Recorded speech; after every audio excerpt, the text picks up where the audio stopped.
ونيجي الناحيه الثانيه كهربا النهارده، كهربا يقول لك تعتزل ولا تلعب في نادي الزمالك؟ قال لا اعتزل.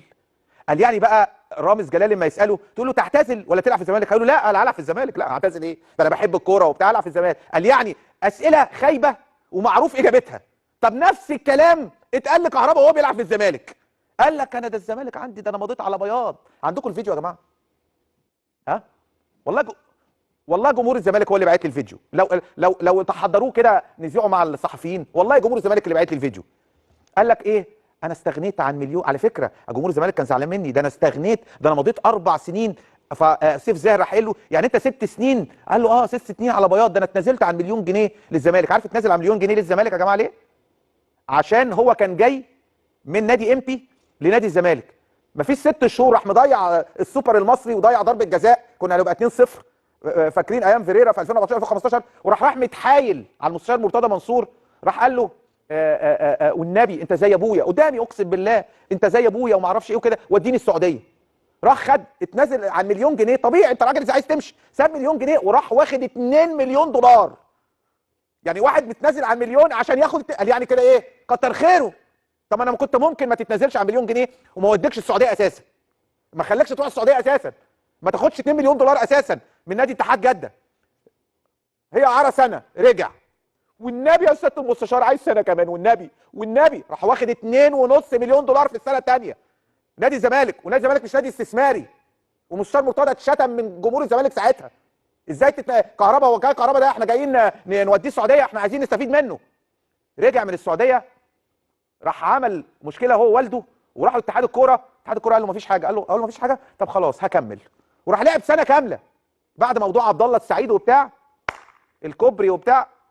ده قصه كبيره دلوقتي، ده دلوقتي بقت مكتوبه في كتاب. وقال لك ان احنا كان عندنا يقين ان في كوبري اتعمل، بس كان على نادي الزمالك اثبات ان النادي الاهلي هو اللي عمل الكوبري، بس نادي الزمالك ما عرفش يثبت بالدليل القاطع.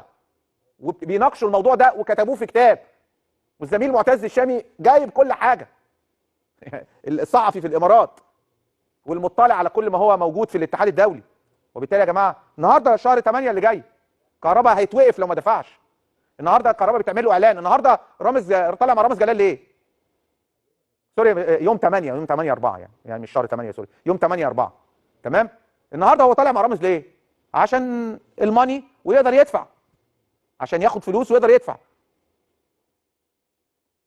وبالتالي يا جماعه يا ريت تحضروا لي فيديو عشان الناس تشوف طبيعي ومنطقي.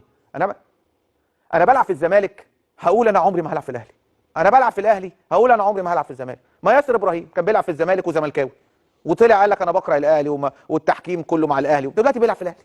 يعني هنقعد نشتغل بعض، كل واحد بيدور على مصلحته وكل واحد شايف مصلحته فين. ما هو كان بيشتم جمهور الاهلي وكان بيتكلم على كابتن الاهلي انه شتمه حسام غالي، وكان اخر ماتش في الكونفدراليه عمال يبوس في تيشيرت الزمالك وحب الزمالك وعشق الزمالك والحاجات وراح للبتاع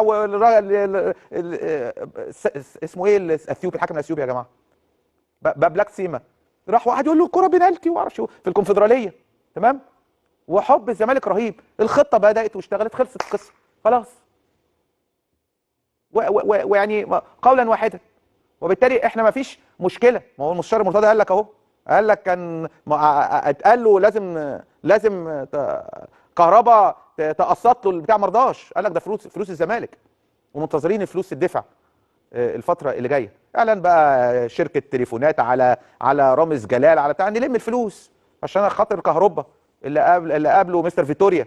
وقلتها لكم مره واثنين وثلاثه، انا مش ضد كهربا والله، كهربا لعيب كويس وكل حاجه، لكن ضد يا جماعه، ضد اللي ما بيدونيش بالفضل.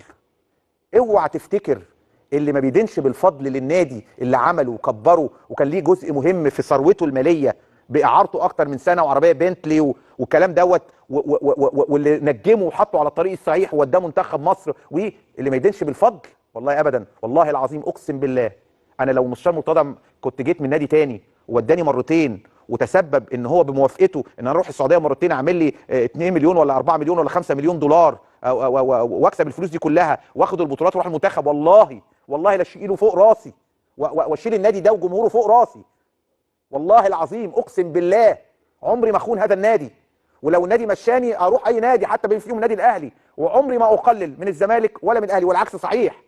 دي اللعيبه اللي بتعرف فضل البني ادمين عليها.